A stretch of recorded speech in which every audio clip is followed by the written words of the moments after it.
Okay, the recording has started, and I think we will just slowly start, and then hopefully the second speaker will join us soon. So thank you for joining. This is the webinar Energy Poverty in Europe, a Climate Justice Issue. I'm Jessica, and I'm the Program Manager and Engagement Manager at Climate Reality Europe. Just so you know, this event is also live streamed on our YouTube channel, so also welcome to everyone who is watching there. I think most of you should know about the Climate Reality Project, but for those of you who do not yet, we are an international NGO founded by former US Vice President Al Gore. We have 11 branches around the world, and the organization is dedicated to catalyzing a global solution to the climate crisis. And of the 40,000 activists that we have worldwide, around 4,000 of them are in Europe. The Europe branch's programmatic areas are climate emergency, business climate action, path to zero, just transition, and climate justice. And today's event is part of our climate justice webinar series, which aims at raising awareness about climate relevant topics in Europe from a human rights and human-centered perspective, because climate injustice is not only happening elsewhere, but it also exists in our communities and in Europe. And we really encourage everyone to use an intersectional approach when organizing climate action. So due to COVID-19 and the Russia's war in Ukraine, Europe is currently facing an energy price and energy security crisis, with mostly marginalized communities and vulnerable households being most affected by energy poverty. But at the same time, we're also facing a climate emergency with increased weather events and disproportionately harming those that contributed least to the climate crisis. And all of these crises have their roots in our dependency on fossil fuels and can only be stopped by an immediate just transition to clean and affordable energy, leaving no one behind. And this is what we want to do today. We want to shed light on the social injustice aspect of the current energy crisis in Europe that I think we are all experiencing and somehow feeling. So our two speakers today are Kieran Pradeep, climate and energy justice campaigner with Friends of the Earth Europe and co-facilitator of the Right to Energy Coalition.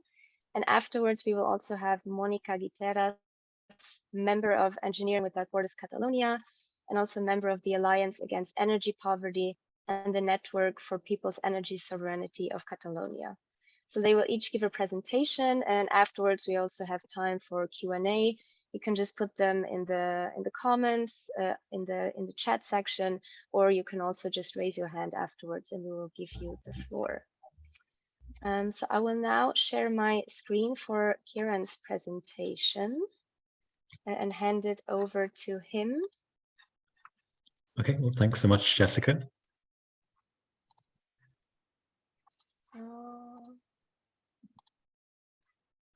All right, everyone should see this now, right?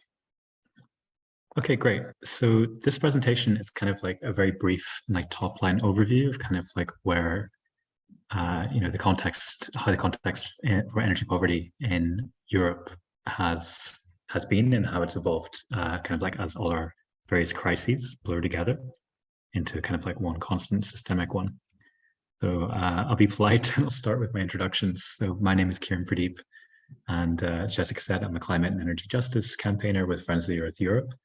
And it's a great pleasure to be here with Climate Reality Europe. So I think if we go to the next slide.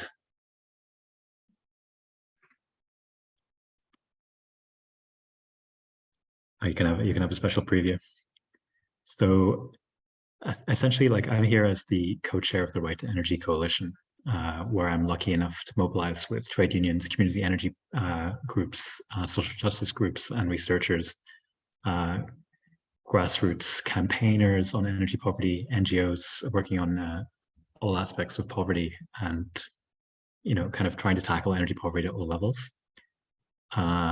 So what we wanted to do was kind of understand or let people understand exactly what energy poverty is. So one of the big problems we have is a lack of a unified definition or kind of awareness of what the problem actually is. And this means that it actually goes quite underreported, and it becomes like quite invisible. And it also becomes kind of like almost common sense. So, I didn't actually realize that I had spent like a lot of my early years in energy poverty because, I kind of just assumed that when, heating was expensive or winter was cold, that, you just turned the heating off and you just wore extra jumpers, and like that was just common sense. So it's kind of like what we need to do is like to understand that these aren't kind of just normal things that we have to accept, but these are kind of like serious structural issues that have political solutions. So like when we think about energy poverty, we're talking in a broad sense about an inability to adequately light, heat, or cool your home sufficiently. And this affects, these figures are widely out of date when you think about the various things that have happened since the first round of European stats or the latest round of European stats were released. So over 50 million people are now estimated to fall into that category. So my slide might give away the answer, but can we honestly say that our energy system is working for people of the planet or for anyone? It seems to be facilitating one thing, and that's an upward transfer of wealth from communities that cannot afford it, and kind of concentrating vast amounts of profits in the hands of very few kind of like energy oligopolies. So you see rising, skyrocketing profits, skyrocketing bills. So fundamentally, the big takeaway that I want everyone to come away with is that energy poverty is a political choice and it requires a political response.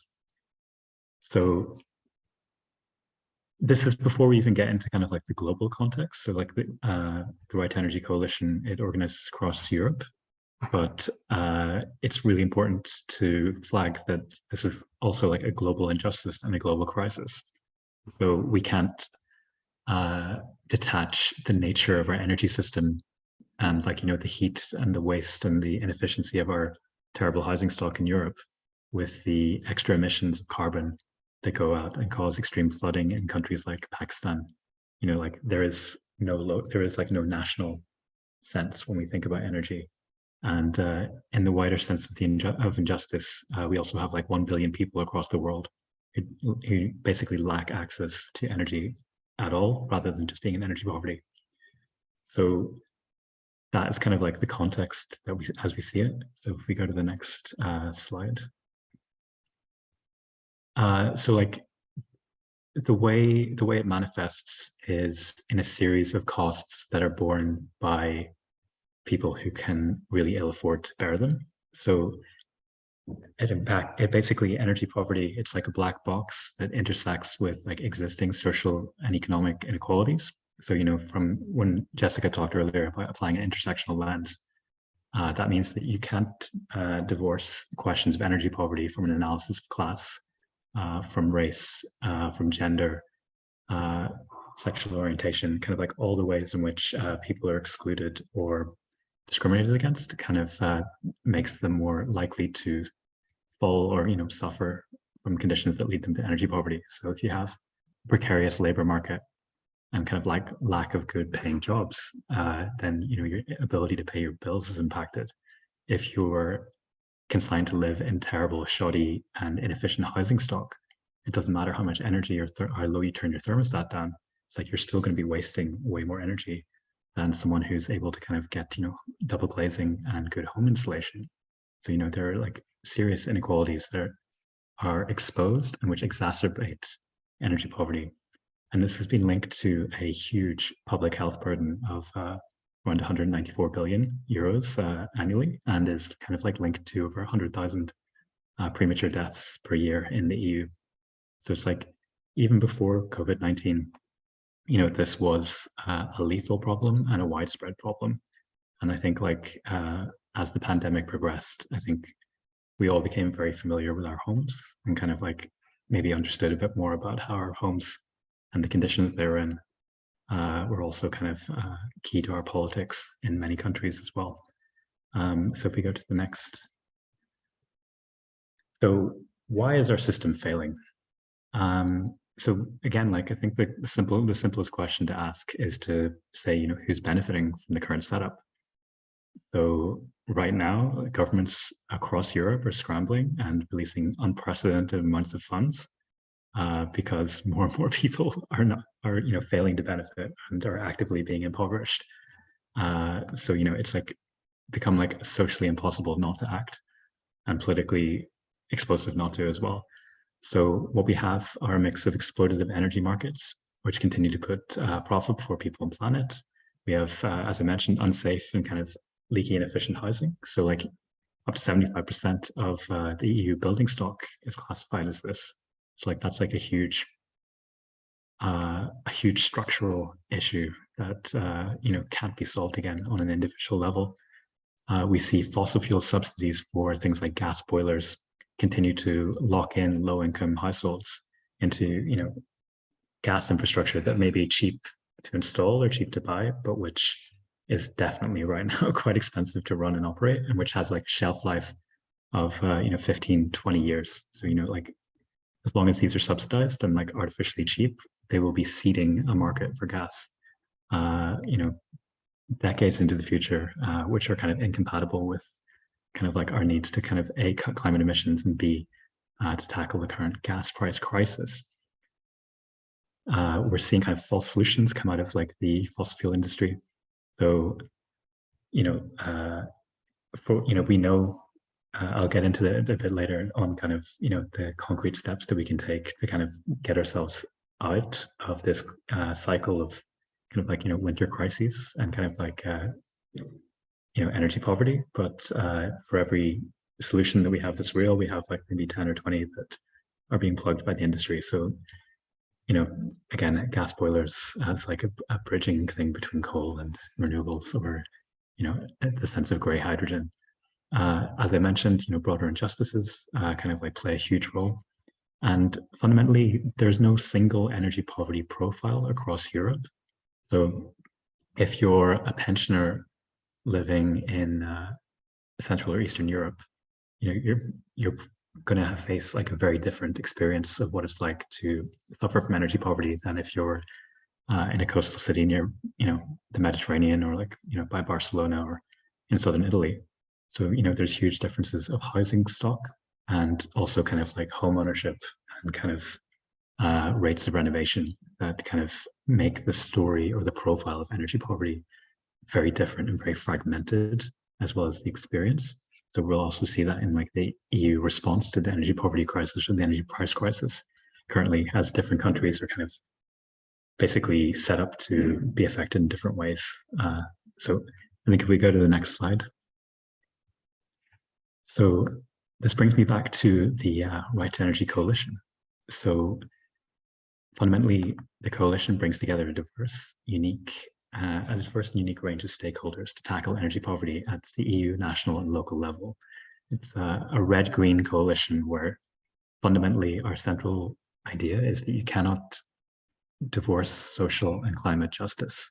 They're two sides of the same coin and they're the same fight. So fundamentally, we provide a space for trade unions, anti-poverty organizations, environmental NGOs, health organizations, social justice groups, renewable energy communities and energy cooperatives, you know, social housing providers, a wide range of people who are kind of affected by all the various complexities and you know, drivers of energy poverty to kind of come together and kind of you know, demand fundamentally what it would be to have a pathway to access to clean, affordable energy as a basic right. So when this was founded in 2017 by Friends of the Earth Europe and the European Anti-Poverty Network and EPSU, the European Public Services Trade Union. And so it was kind of, as I said, born from the conviction that access to clean, affordable energy should be a right and not a luxury, as it is increasingly becoming right now. So we really need to kind of like reimagine what an energy system for people and planet looks like. And this is kind of, again, like why spaces like this and kind of coalitions like this are so important. Trying to imagine kind of what energy democracy looks like in the face of corporate greed and kind of trying to work out kind of like how we can leverage our collective strength, power, and analysis to kind of win change from every level. So Mònica, who will be the speaker after me, you know, the Alliance Against Energy Poverty in Catalonia in Spain, you know, they've, whenever like local leaders or like politicians have failed, we've seen grassroots organizations rising up and kind of like trying to deliver material change for, you know, their communities on their own terms. So they've won significant victories, like a ban on disconnections. So like fundamentally saying that your energy cannot be shut off by the provider, and kind of winning the erasure of debt for over 35,000 households by kind of just like launching a relentless campaign against an energy provider called Endesa in Barcelona, which I think resulted in over 24 million worth of debt that was never going to get repaid, because fundamentally people don't pay debt because they can't, not because they won't. And you know, so it's kind of like there are these kind of acts of resistance and kind of movements that are springing up in the gaps that have been left by our failure to kind of act on energy poverty for the last couple of decades. So I kind of just wanted to just recap a little bit and just say that energy poverty is not new. We're talking about it now because it's affecting, it's a widening and deepening problem. But, you know, again, over 50 million people struggled with paying their energy bills in 2019, you know, and this was before COVID-19, before the current energy price crisis. Gas prices were rising in September, even before the invasion of Ukraine. So, you know, we've had kind of issue after issue piling up, and we've had very little action until now. It's the crisis. So it's kind of, I think the Right to Energy Coalition, it like sees kind of three core fights in kind of like ensuring, you know, we get out of this situation. So one is access to affordable clean energy as a human right, using like the European Pillar of Social Rights as kind of like an anchor to this. Decent energy efficient housing for all is key, because, you know, the cheapest form of energy that you use is the one that you save. So, you know, energy efficiency has to be, it's like one of the long-term solutions to kind of like the crisis that's currently engulfing the continent right now. And then kind of, we want to also democratize the energy system through public ownership and kind of more democratic control of energy, how it's produced and how it's priced. So alongside that, it's kind of like demanding subsidized access to renewable energy as well. So within like that framework, that's kind of where our demands and kind of like our response to the kind of current crisis has kind of come from. So essentially, we want to, you know, in terms of like the gas price crisis, like some of like our demands are kind of like based on trying to move just from shielding people in the short term. Like it's vital that we do it, but we need to have that as part of like a coherent, like long-term plan to actively empower people and kind of like get like a permanent off-ramp from this crisis. So when we look at the gas price crisis, we think, you know, we need to be banning disconnections. So like, you know, people, including like when you're on self-payment and prepayment meters, you know, where you can effectively self-disconnect when you can no longer afford to pay or to top up. We need, you know, to look at kind of subsidized minimum free bands of energy for all, or kind of look at kind of like what it is to actually, you know, provide energy as kind of like a service rather than a commodity. So in France, you've got EDF has essentially just stopped disconnecting people and has started giving them 1,000 kilowatt hours for a few months after the non-payment of the last bill, to help kind of regularize their situation. And the Housing Campaigners Foundation Abbey Pierre are now kind of campaigning to make that kind of law. So, you know, you're seeing these alternative approaches to kind of like leaving people in the cold with all the mental health and physical health issues that can cause, which is like ultimately self-defeating. We want to see an erasure of debts. So again, people don't pay debt because they can't pay. And like, you know, when you look at kind of the skyrocketing bills that are being forced on people, there is going to be an avalanche of personal debt that is going to come out of this if action isn't done to kind of support people right now who are like maybe like in desperate straits and like looking at all avenues to kind of pay the bills. We want to see an end to discriminatory pricing. So kind of if you're on a fixed charge or standing charge, a standing rate, it means that even if you try to reduce your consumption, you're still getting, you're still getting like a block charge. Whereas like, if someone is more affluent, maybe they'll see more of an impact in like their personal savings from kind of a reduction in energy use because like, they're way above that already. And then, we're actually in this kind of scary or almost kind of intriguing place for a campaign where like a lot of like our demands are kind of, in name at least, being caught up with. So kind of ideas like such as windfall taxes and like kind of the solidarity mechanisms that you use like rolling out are now kind of becoming more accepted and orthodox. Electricity market redesign is happening. So like right now this conversation kind of switches towards looking at the redistributive impact of kind of what these measures actually mean and kind of making sure that they're targeted to the most vulnerable who need them most, and like also trying to work out how much of these are going towards like long-term solutions as well.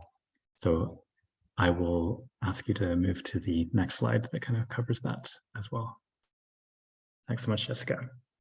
So kind of when we think about like the medium to long term, there's two words that really sum up like how we get out of this. And like one is renewables and the other one is renovations. And so we need those to be heavily subsidized for vulnerable and low income groups. So like, we need a European-wide deep renovation program for energy poor households. Because, if you don't have a good home, like that is like one of the fundamental core drivers of energy poverty. We need subsidized renewables for heating and cooling. So we see demand for energy to heat in the winter, which is kind of going to save lives, but also in the summer, increasingly, as extreme weather events pick up and global temperatures rise year on year, we're going to see increasing demand for electricity in the summer and summer energy poverty. So like we need to shift from fossil gas boilers and kind of, I think, embrace kind of more decarbonized solutions. So like, these could be heat pumps, for example. We want to see kind of community energy ownership. So we want to see kind of how community energy projects can be kind of used to identify and kind of basically keep the benefits and the savings of renewables kind of cycling within local communities to kind of give people more say over how energy is produced and priced. And we also kind of, again, like it's the definitions and data. So like we need to kind of fundamentally be confident that we can like actually know, understand, and like measure energy poverty and like know where people are and know where targeted help needs to be directed. So I'll direct you, so if we go to the next slide as well. So we also work on the EU Green Deal.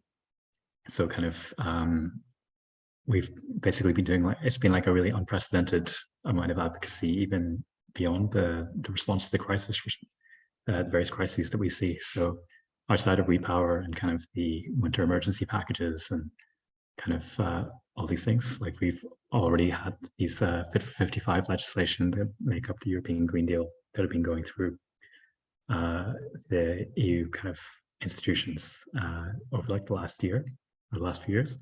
Like one is a major one is the Social Climate Fund, which is currently in trialogue right now, and which we definitely need to see expanded and kind of like given like a much wider scope in terms of its funding, because this is going to be what helps fund those kind of like long-term programs and like in terms of like renovations. We want to see kind of like really, really, really ambitious action from the European Buildings Directive and the Energy Efficiency Directive in terms of kind of consumer support, subsidizing deep renovations, and kind of like ensuring kind of like fossil-free homes in line with like our climate targets, and kind of like making sure that these homes are like decent, livable, safe, and warm in winter as well as summer. So I'll ask you to go to the next slide as well. So I wanted to kind of give like a small overview of kind of the EU energy poverty crisis response as we know it. So like new things are leaking every day and new kind of proposals are being floated every day, and it's getting like very highly technical.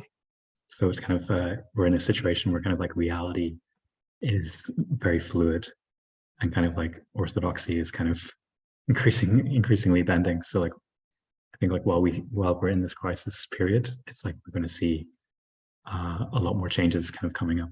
So, you know, the current package that, you know, the current like round of packages, you know, they can be like summed up as in terms of like gas storage and differentiation.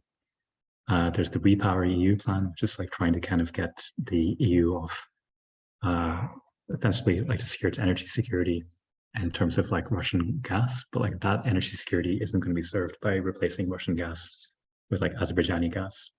It's like fundamentally, it needs to be focused on like the massive rollout of renewables and kind of heat pumps, but like also kind of renewable energy communities are in there as well. So I think there'll be like one per municipality of 10,000 people across the EU by 2025, or at least that's the target. But there's like big energy efficiency goals that are kind of like really important, like around 13% by 2030, which is kind of really needed. But like this needs to be much more ambitious and much more tied to a coherent plan for the energy poor. There is the Save Gas for a Safe Winter plan with like 50% demand reduction in gas that's been called for. So this, from a climate perspective, is good, but like fundamentally, if 300,000 people are disconnected from the grid in Greece due to an inability to pay their bills, like that's a social catastrophe. So like this has to be, like when we talk about things like climate and social justice going hand in hand, this is what we mean. It's like we can't ask the poorest who've done the least to bear the most, and like that's what we risk when we kind of divorce the social and the climate from each other. So then there's like lots of proposals also floating around on energy prices. So I think where we land with that will be like really interesting and telling. But like essentially we need action now, and it's a lot of the balls are in like the member states courts, kind of in terms of like how fast they act before January 2023, when the EU will probably agree like a lot more of its final action plan. So I'll ask you to go to the next slide. So yeah, so right now, like our focus is on the winter crisis, but like we also need to see what are the good things that are coming out of these radical plans, and like how can they be used to kind of create a coherent step towards a right to clean, affordable energy for all. And like what are the bad things, or like things that, you know, that are divorced from either like social justice or climate justice that need to be kind of rethought. So like I think like that's going to be a big task over the winter, and I'll ask you to go to the next slide. So essentially, yeah, social justice, climate justice, these are inseparable. So when we look at energy poverty, it's not an individual failing, it's a structural failing, and it requires a political solution. That political solution cannot pit social justice against climate justice. So like, I think as I run out of time, that's kind of what I want to leave you with. So thank you very much.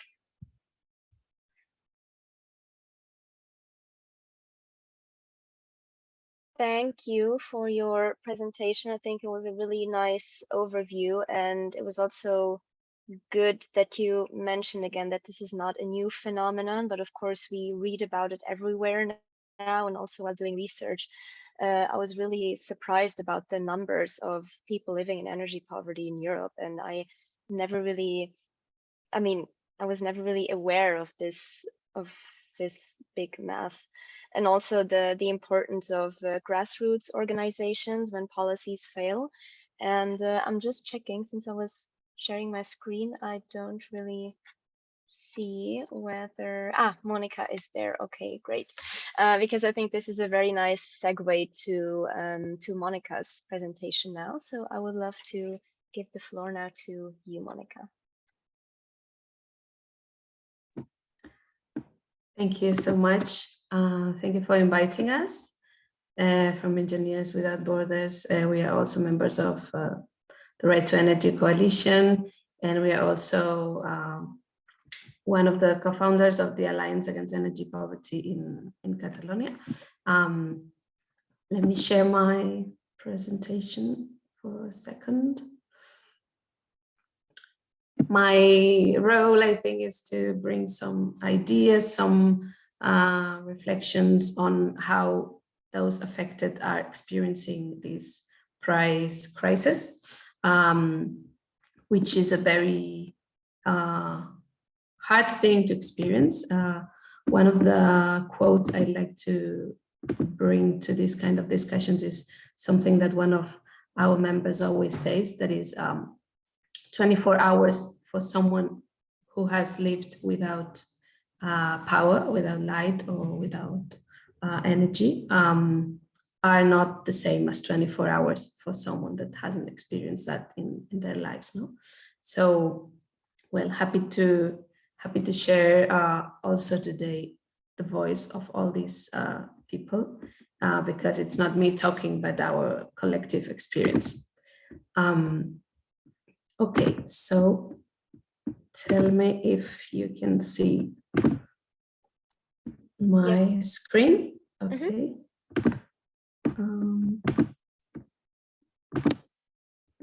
Now, okay. So yeah, what I will share, as I said, is a particular experience. No, it's the experience of Barcelona and Catalonia through a movement, a social movement, which is the Alliance Against Energy Poverty.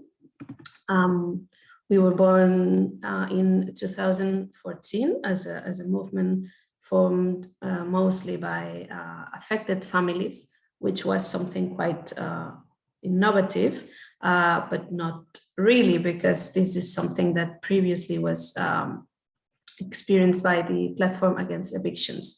So the Alliance Against Energy Poverty, fighting for the right to energy for all, really what they did was to bring the methodologies and the structure and actions that normally were put out there for the housing movement.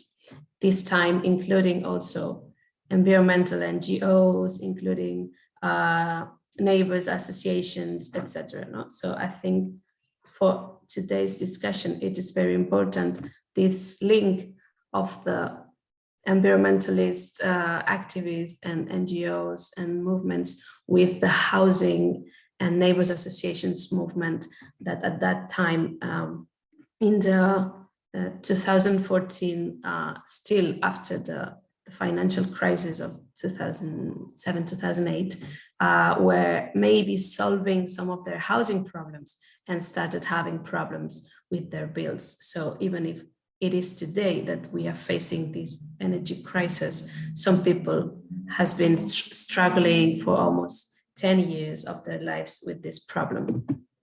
So energy poverty in Spain, the official numbers say it's a 10%. We know it's much more than that, because there's hidden energy poverty, because there's people that is still paying their bills, but not paying other things that are essential for life. So this is only numbers, no? Then the reality is very different, and normally is worse than we expect. I will bring some hope at the end of the presentation, but I have to be sincere that I will start quite harsh. And we also have another context that is very important to explain, which is that in Spain, the electric market is very concentrated, not only in private hands, but in very few transnational corporations with lots of power in their hands. No? So this is the map of Spain, with all the distributors that are also the utility companies that are also the ones controlling the generation sector. This leaves people and even governments with very few power. Some of them have now even mixed or changed their names, but it's mostly 5 companies controlling the whole market. And also what we did with the Alliance Against Energy Poverty, gathering these affected people, is bringing a new tool, which is not only that we go to the streets and demonstrate and have meetings with governments to ask for measures or laws or improvements in people's well-being, but we are offering a new tool, which is the collective advisory assemblies on energy poverty, meaning that people need answers now. People need mutual support to face this crisis and the previous ones, with this context of billionaire profits of all these companies that I was mentioning, and that in the case of Spain is even higher than in other countries in the EU, as some examples here, with related to France a little bit less, but related to Germany, let's say it's quite high. There's another important context for explaining our case and the energy poverty in Spain, which is that in 2015, we passed a citizens initiative law, which is now official law of the Catalan Parliament, called 24/2015. And this brings us something that is very new in this context, which is the ban of disconnections at Catalan level before all the, let's say, measures related to ban of disconnections during the pandemic. No? This was out there in 2015, which we think is a double victory, because in one hand we put there a law written by but by those affected. It's not a law from the parliament, it's a law from the citizens that passed the parliament by a consensus vote, like all parties vote in favor. But also it brings, like for the first time, a change of perspective, putting the weight of the responsibility not in the families experiencing this, but on the actors that actually have that power of giving this service to the population, that right now in Spain, as I said, is done by private companies and transnational corporations. We also know that EU directives also talk about protecting those vulnerable, but they also are at the moment still protecting the market. And this is something that not now, but since we were born in 2014, we have been trying to explain, like, okay, there's protection for the vulnerable, but as far as the market is not touched, let's say. And this is a very important moment for us. This is the moment where the law passed in the Catalan Parliament. And what you see there is also affected families wearing this T-shirt of the Alliance Against Energy Poverty. And this means that we can change laws and that we can change measures, not only in terms of crisis, no? And this has left Catalan citizens in a better situation than other citizens in Spain, which makes actually no sense. Inequalities make no sense, but it's the reality we have right now. Like these territorial inequalities, depending on the ability of the local populations to bring better legislations and more guarantees. But our fight now is that at Spanish level, we have legislation that is guaranteeing the same rights. We also, when it's necessary, we occupy offices of these utility companies that are disconnecting people, that are harassing, like the harassment of these people because of their debts is crazy. Like affected people is receiving dozens of calls a day, dozens of emails a day asking for the debt. They are that is pending, no? And one of our big successes, as Kieran shared, is that thanks to this law, when you start implementing it, besides the ban of disconnections, we achieved like a very important advocacy moment, which is that the government of Catalonia and the main utility company, that is Endesa, arrived to an agreement to cancel the debts of 35,000 families, which were experiencing very difficult moments in terms of health and also mental health, because carrying these debts on your back during years is something that we are not wishing for anybody. No? And how do we identify these needs? How we fight energy poverty precisely in these difficult moments? No, and what we can bring is what we have been doing during these years before the situation was so poor. No, there is a lot of unpaid bills at the moment. Every time more and more, and this is generating a problem for the future, for the families, of course, but also in these places where it's not private benefits, but also maybe public companies that are having these unpaid bills. We need to make these bills affordable. People want to pay, actually. People prefer paying, but we need to propose something that is affordable. Other abuses and violations of human rights that we have seen is that there is excessive collecting, like improper fees, charging companies, putting people in like very confused about what tariff is better for them, the differences between the regulated market and the liberalized market. In Spain, at least, if you want to benefit from the social bonus, you need to be on the regulated market. So companies are confusing people and violating their rights to information, telling them to change to the liberalized market. And this is very bad news for them, because then they lose this social bonus and this discount.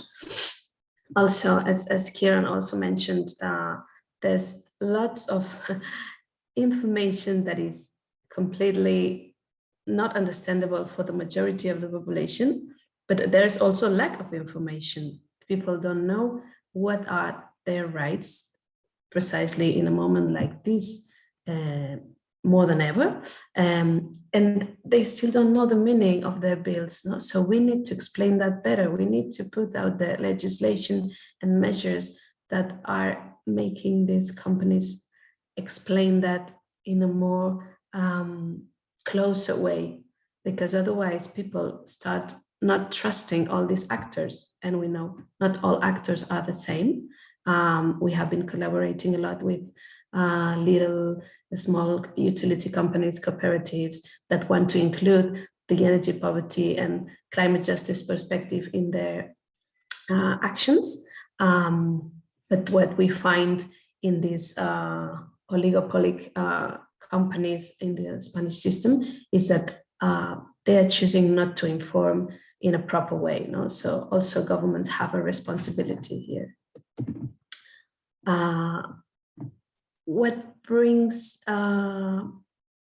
like what this vulnerability bring is a certain imaginary of the public opinion that these people are victims, and that these people are the ones to blame because they don't know how to spend their money, because they don't understand their bills. So what are we trying to do, and now is more needed than ever, is to change these imaginaries, these social imaginaries, because it's not it's not people's fault. No, people don't have the means and don't have the information to make the right decisions, and sometimes even right decisions in a context like this are just not possible. No, they don't have option.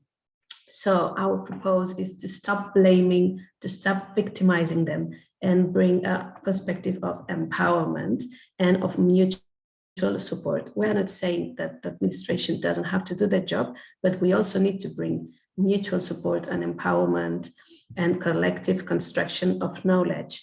Because even if these companies, we achieve like a public management, we need citizen control of them, of their actions, of their measures, etc.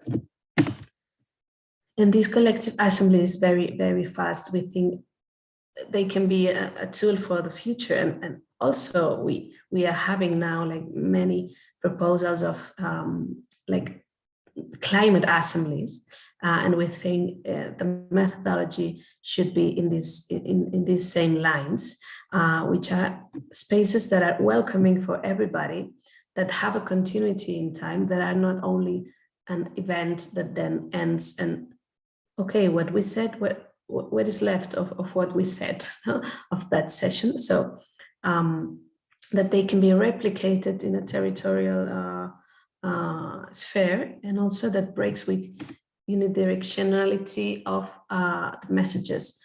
Energy poverty has been addressed in a way that experts assess those that are energy poor. And what we are saying is everybody has a say in their lived experience, no? And these testimonials are very, very powerful and very important to build the new narratives and also new laws, because this affected people is telling us this measure is working or this measure is not working. We are leaving behind, for example, single moms, or we are leaving behind disabled people, no? So from reality, we can better know what to expect next or what to propose next.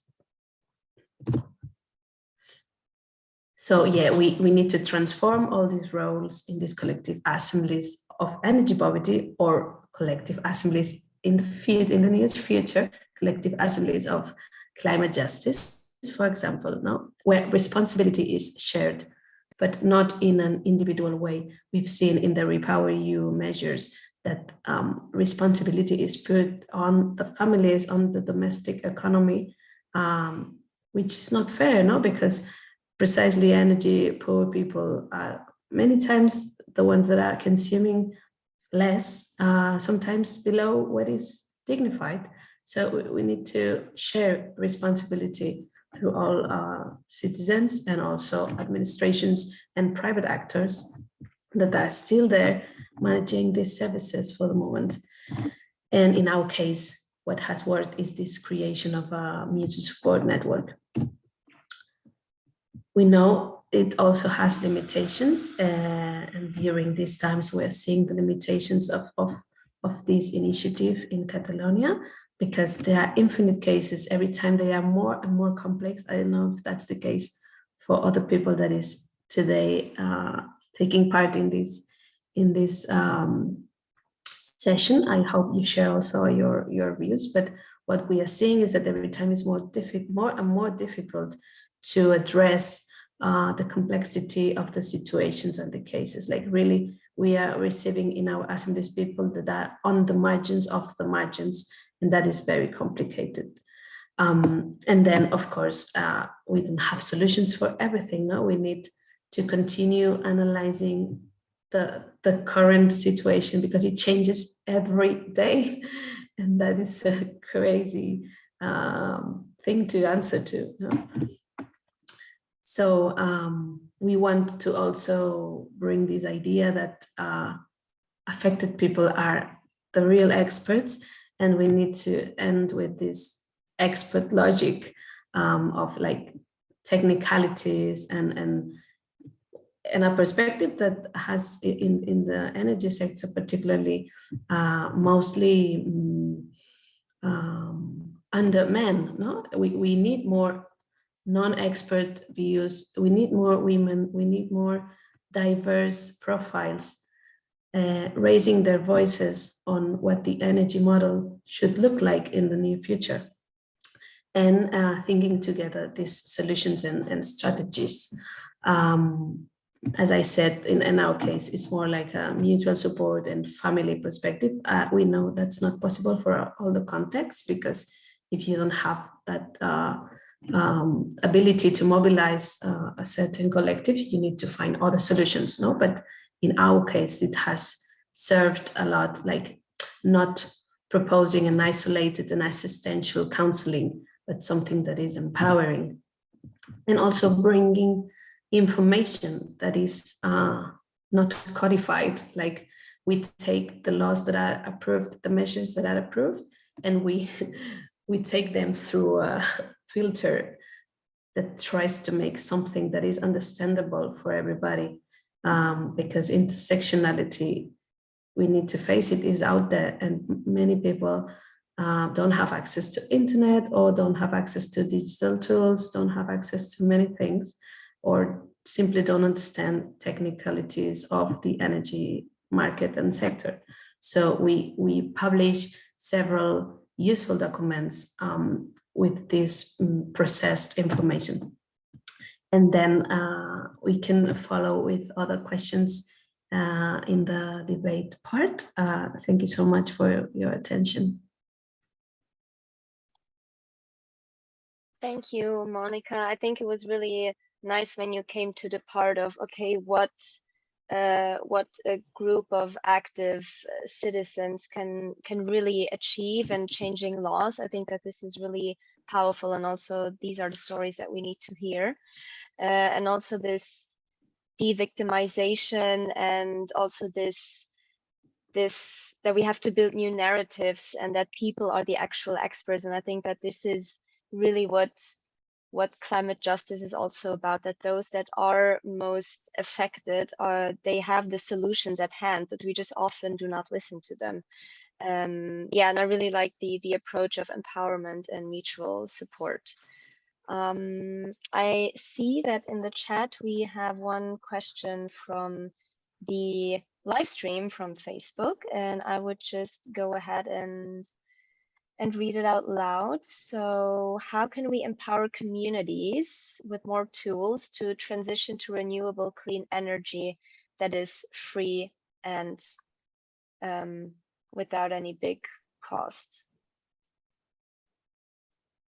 So whoever would like to take this question, please. If Mònica wants to go first. Go ahead, please. Okay. Yeah, I think like kind of renewable energy communities have a role to play in kind of this, but there's like a lot of upfront costs to getting you know, the buy-in, and kind of like you know getting your stake kind of set up. So there's like, I think it really depends on kind of like, there's frameworks that can be set up at various levels that can like enable the best practice and like the kind of the best possible recycling of benefits. So for example, a local government could maybe pay for someone's kind of subscription, or kind of like tranche of like the renewable energy community costs, and then like, you know, like those would then be paid back through the savings, you know. So I think there's like a need to have subsidized access to renewables as well, just in general, because fundamentally we want to see homes that are warm or cool, depending on like what your local climate is, but which don't actually warm the planet, and which don't cost the earth. So like fundamentally, if we look at the Repower EU plan that's just come out in response to the war in Ukraine, like there's like a huge anticipation of demand for kind of like renewable energy that's kind of coming there, and like there's like huge bottlenecks. So we need to understand exactly who's going to benefit from that first as well. So is it going to be a case that middle-class families and middle-class households can buy their way into a cheaper energy system, and then effectively have like cheaper bills, while in people that don't have capital on hand, and you know, maybe don't have a good credit history, or don't understand kind of how to jump through like all these hoops, are stuck on kind of like burning you know, burning gas, and then like have to pay the cost of the transition, you know, as carbon prices rise and kind of all these like mechanisms kick in. So like we want to see the distribution of like all the I guess like all the stuff that's coming in like a more targeted and equitable way, rather than just saying renewables are here and it's good. It's like they need to go to like the right people. And so at the level of energy communities, that can be an option that's explored. At the level of municipalities, that's kind of, again, like another thing. So you're going to see like local governments are going to be hit hard in terms of like their budgets by the rising costs of bills. So it's kind of like, are there going to be an embracement of renewables as kind of like a security of supply element there? And kind of like, how does that kind of like filter out in kind of the services that they can provide to the people that need it? So yeah, I think it's a big question, and try to break it down into a few separate things, but it's definitely something that, yeah, to boil it down in the most simple message, subsidized access to renewables. Yeah, I very much agree with Kieran. I think with access to renewable energies, it happens exactly the same with the access to renovations and retrofit of the homes, which is that it right now is still a privilege. It's not a right. It's not something that is guaranteed, but it makes no sense, because when we talk about essential services for life like education and health, it's not that we first put the service out there and then we check, is migrant people accessing this service? Is a single mom family accessing the service? No, we precisely create these services and public services and guarantee of human rights precisely because we want everybody to be able to access it. And with energy, it hasn't been like this in the past decades. No, it's like those who can pay will have the better services. And it makes no sense because energy is essential for life. And now we are starting to understand this, like health, education, food, energy, like we need those to have dignified lives.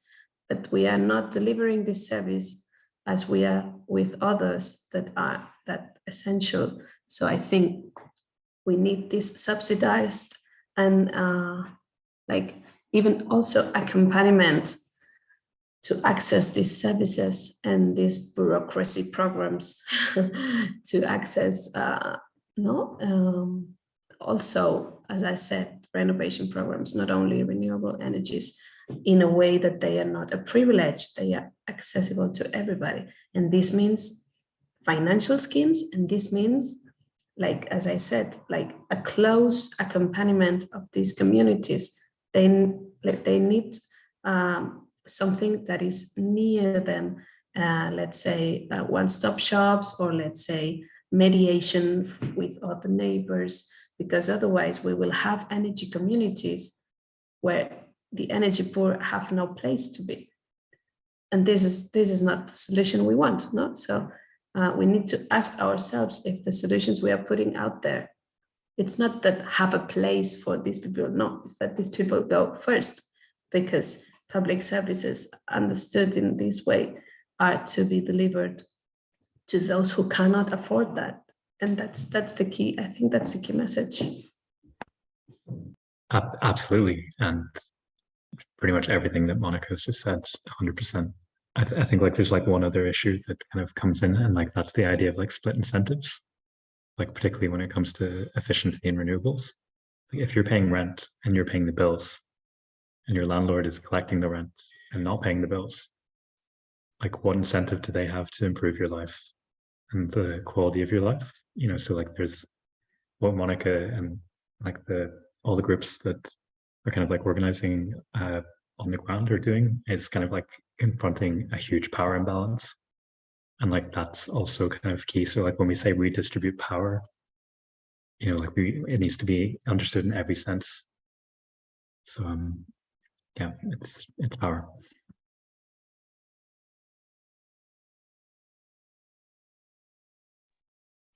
thank you for touching upon the human rights and also power imbalance and accessibility. And again, that these are always really the key frameworks when we are talking about justice in general, right? So would anyone here in the webinar like to comment maybe on this or have another question? I mean, I have you. I don't know. Hey. Hey, this has been really interesting because my family in Bulgaria certainly faces the challenges of energy poverty, and Bulgaria is a country that really lacks the resources to address the challenges. I have two questions that are kind of related to what you were just speaking about.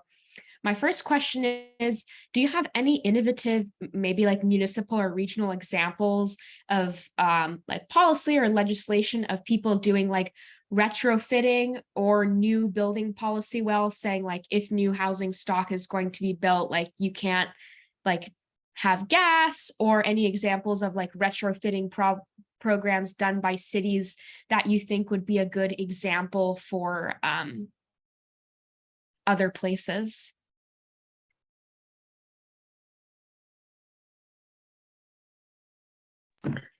I can start because I don't have the answer, and that's the problem. No, we've seen like we would made an amazing puzzle with pieces of every example.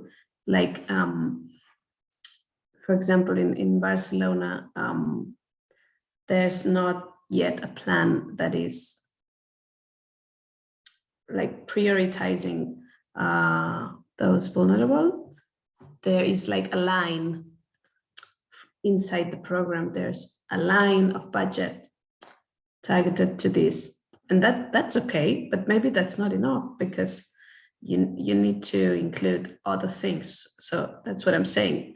Let's make a puzzle with the best parts of every example, and one would be having a line of budget going through this, but the others need to include these mediation services with other neighbors, at least in Spain, where almost the whole building stock is in private hands. So you're not addressing this through the municipality, or even the Catalan government. You need to do it through the private companies that own this building stock. So you need mediation, you need negotiation with them, and you need also like this close accompaniment through each one of the steps, and then to ensure that these subsidies are not implying that these affected people will not receive other subsidies in other areas. No? So these are some of the elements, but I don't yet have an example that is including all of them. Yeah, it's kind of like the picture across Europe is so fragmented that, you know, it's like the actual profile of energy poverty is so specific to housing stock and climate and kind of social policy and kind of the job market that it's difficult to kind of think of like one place that has to face all the same kind of issues. So like, you know, in the Mediterranean, maybe there hasn't been that much focus on renovation and efficiency over like the last 20 years. So like the housing stock requires like much more to do rather than say in like the north of France or something like that. But when it comes to like Bulgaria, it's like, I guess there's like an international solidarity kind of element that comes into that, where like the resources that are available. So look, Bulgaria has like one of the highest rates of energy poverty in Europe. But, you know, like when you look at a country like Germany, it's just managed to unlock 200 billion to rescue its industry. And then you look at kind of like the scale of ambition that went into solidarity mechanisms in the European Green Deal. So the Social Climate Fund, which is currently getting like negotiated, is currently getting negotiated down the ways from 72 billion, and that 72 billion is meant to be kind of doing all these home renovations and kind of making sure that people have access to that on, you know, at a state level, and like that's going to filter down to the municipalities, and you know that's getting cut and diluted, and you know like you know that there's like the money is there, so it's kind of like it's solidarity between also between like rich regions and rich countries, and kind of countries which desperately need to kind of like renovate as well. I think some of the more innovative and interesting stuff, it's kind of not necessarily tied to efficient renovations, but I think in the Brussels and Belgium in the Brussels region, homes that are under a certain level of energy efficiency, they now can't have rent rises. So like there's kind of like secondary action that's been taken. So it's kind of like when you look at it like as energy as part of like the wider cost of like living and kind of things like that, it's like there are always roundabout ways of kind of like tackling this as well. So it's kind of like we can't see it as just an energy issue either. It's kind of, Mònica said, energy is the price we pay to take part in society, and like that price is going up in like every single way. So like any action that we can do on that as well, it in the short term is good. But yeah, I think learning from everyone is the only option. So yeah, I'll leave it at that. I just see that Jolt has his hand up, and then Bernard, you said you have 2 questions, so you can ask your second one afterwards. Maybe just to mention something which I think it's really important when we talk about energy poverty, that in most of the cases, the solutions should be decided on the local level, so not even on the national level. And when we are looking into the available EU funds, then in most of the cases, those funds arriving on the national level. So the national government makes the decision, and the decisions, especially in countries like Bulgaria, Hungary, Poland, Czech Republic, Slovakia. So those countries, and I don't know the situation in Spain, so I don't want to speak about it, but in those countries, the money is the power. The money is the one how they can, the governments can secure to be re-elected. So they are playing with this money, and they are not that much interested to have a general support to those ones who are in the highest need, to lift them up and then give them a better life, because then immediately they will say that, okay, these guys are not anymore connected to me. So it's a big problem that money is not decentralized, the funds are not decentralized, and the decisions are made up and then not through the community.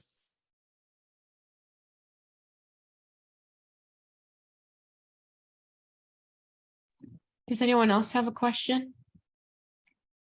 I don't want to take up time. No? Okay. Well, go ahead, Bernard. I also have one, but I can do it later. No, go ahead. I was just wondering that, have you ever thought about this universal basic income as a tool for solving the energy poverty issues? I know that this is I think it's a big debate whether it makes sense in the EU or in certain countries to launch such general or basic income, but in certain countries, in Finland, they tested it, and I don't know what was the result, but I think that on a certain way, yeah, we cannot tackle all the problems, but a basic income for those ones who are in the highest need should be secured, and then they should be able to again with this basic income to lift themselves up and start to look around and build themselves. I guess that comes back to the question of power. So it's like, if you get a basic income by 100, does that mean your rent goes up by 100 because the landlord knows that they can charge you an extra 100? Or does your pay get cut by 100 because they know that the government's going to give you 100? So it's kind of like, I think it's these big issues, because like now that there's like such a challenge to the economic orthodoxy, like they will need to be kind of seen in kind of like the context in which they're being like implemented. So it's kind of, you could have like, say, even like the idea of energy as a universal basic service. So, we have streetlights that are guaranteed when we go outside. Like that's something we've collectively decided to have. What would it mean to have a guaranteed minimum band of energy? Say, you say this is the average thing that people need to be in a safe condition and feel to kind of send their kids to school and to kind of take part in society. And then kind of the debate then shifts to kind of like whether that's fair or not. And then, you know, how efficient your housing is. Kind of some people benefit more from the minimum band than others. It's questions around universalism, I think, are really good because like they help make things normal. So, you know, we have universal free education, or I hope we still do. Like we have in many countries universal access to healthcare, to certain points, and you know that's varying as well under austerity. But you know, universalism is like a great concept, and like I think that's really important when we talk about a right to energy, because like you know it's non-negotiable that like we need this to take part in society. So it's kind of like I would say that any one solution or any one like policy, it's like it needs to be considered again, and like with these like power dynamics taken on board.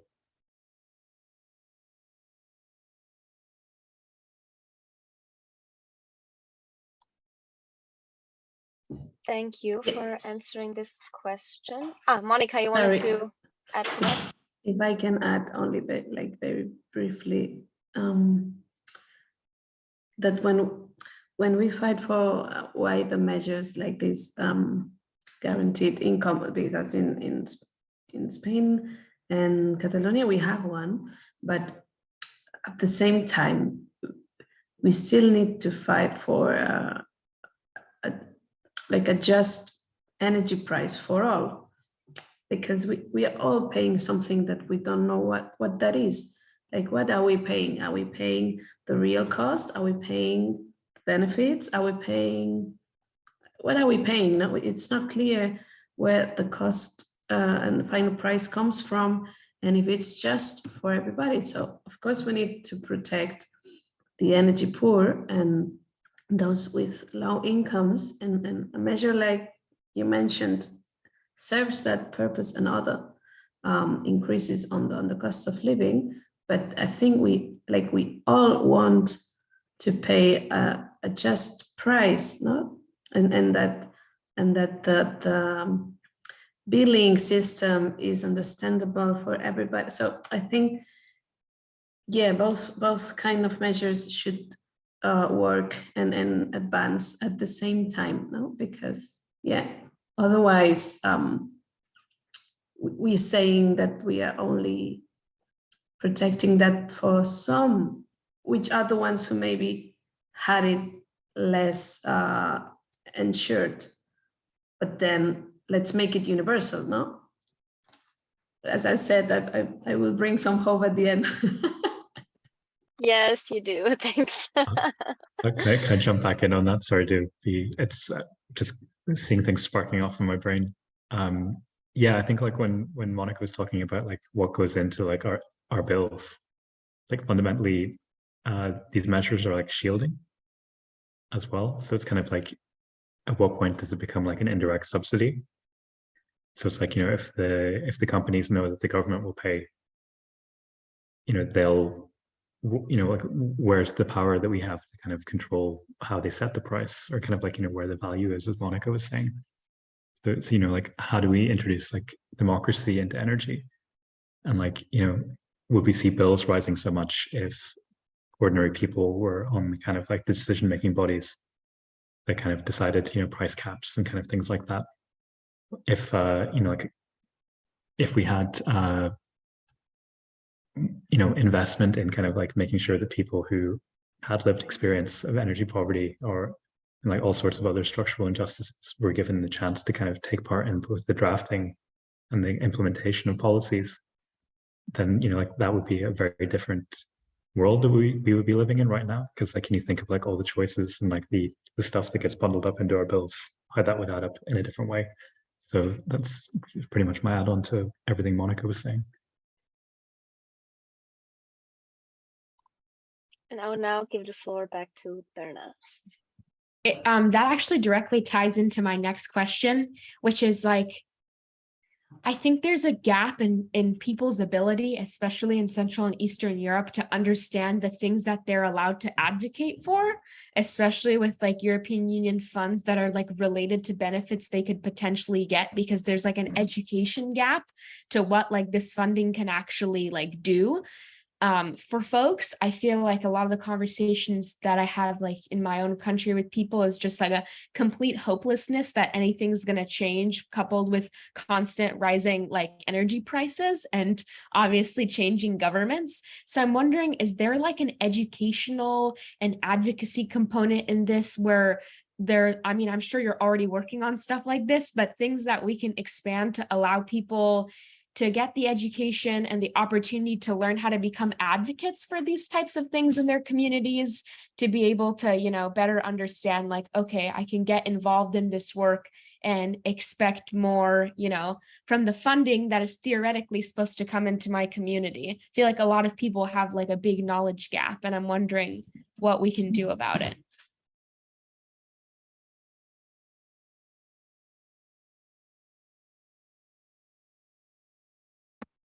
I've just got like a very simple answer, and that's one-stop shops.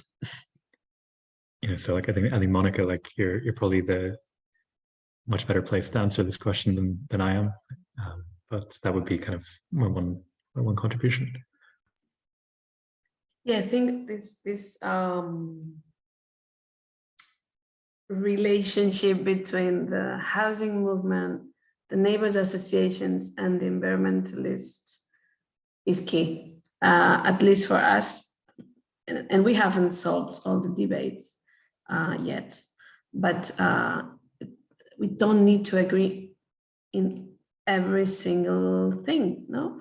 I don't know if I'm quoting it right, but I think it's from other Lord saying that we need to find this minimum consensus where we are all at, and then some differences we can live with them. But I think, yeah, we need to bring together these different key social movements, because otherwise we are very only in our sector, no? So for example, in terms of the neighbors associations, there's this project in Catalonia in some municipalities, which is people that is, I don't know the name in English, but it's called picapuertas, like the door knockers. So they have these turns in which volunteers go to certain homes to see if people is okay, and maybe they will offer them to join our collective assembly on energy poverty, or they will talk to these people and say, maybe you need some mediation and negotiation with these other neighbors with which you could construct energy community together. But yeah, I think that several small scale or local scale initiatives in terms of mutual support, but not leaving the administration behind, because it has the responsibility to answer, but with a huge community angle, because this is the sphere where we identify the needs. No, so I think programs that are identifying needs and identifying these cases that are really at the margins, this brings people together. And I wasn't exaggerating, like people, members of the Alliance, they feel like a family. When we solve Mari Carmen's case, it's like we've solved everyone's case, no? Like, or these 35,000 families that have had their debt cancelled, some of the members of the assembly are not inside this amount of people, because these are the clients of Endesa, and some of the members of our assembly are clients of another utility company that hasn't yet signed an agreement like this. But people is happy for those who have achieved that agreement and are covered by that agreement, no? So like individual successes or victories are not such, they are collective, no? And I think, like, let's not forget to celebrate these small successes in the cases we have, because otherwise in a moment like this, oops, it's very difficult, you know. So yeah, I would say like community get together projects and initiatives to identify the most difficult cases and protocols. And I have to say that women have had, like historically, and still have a role in this. So also let's recognize this in one hand, and let's share that work as well. We cannot see like a resistance movement that is solely grounded by women. It's true that women are leading this, but we need this care work, because it's also care work. We need this care work shared more in a widespread way, no? But we need to recognize these roles of what we call in the global south, like defensoras de derechos, no? Rights defenders. There's a lot of women doing this also here, no? Also in Europe, also in the global south, and the Alliance Against Energy Poverty for us is an example of the global south. They are the ones experiencing this precariousness, and still they are the ones defending these rights. No? So, yeah.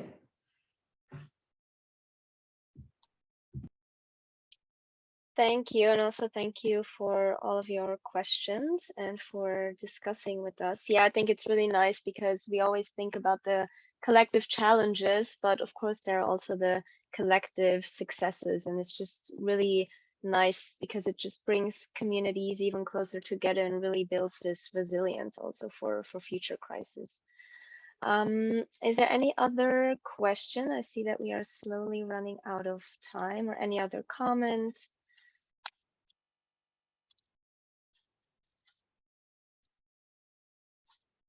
Okay, is there maybe any other like last words, Mònica or Kieran, that you would like to share that you haven't shared yet? I mean, you've given us a lot to think about, so thank you so much for that. But maybe something that where you were still like, this is something that I could have shared.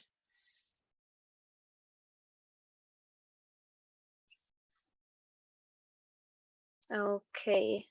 Then I would really love to thank you for giving us, this wide overview of energy poverty in Europe. We are reading so much about it, and this has really given me, at least, a really nice contextualization of where we are, and also what we can do, and also how it is grounded in climate justice, but into human rights in general. And just maybe for everyone who is still here, there's the Right to Energy Forum. I think it's end of January, Kieran, next year, and it's a hybrid event, and you can just check out the Right to Energy Coalition's website, and you will find all of the details there in case you want to sign up and join that one. I think I will too, in the name of climate reality.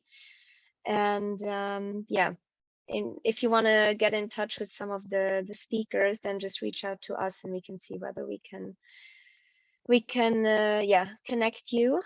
And thank you for joining this webinar series, let's say, on climate justice. There's so many more topics that we could cover, and it's very intersecting. I mean, the word intersectionality was falling already a few times, and I think this is also how we need to see the climate movement, and just really cooperate on different levels and with different social movements, so that we can really make a great impact.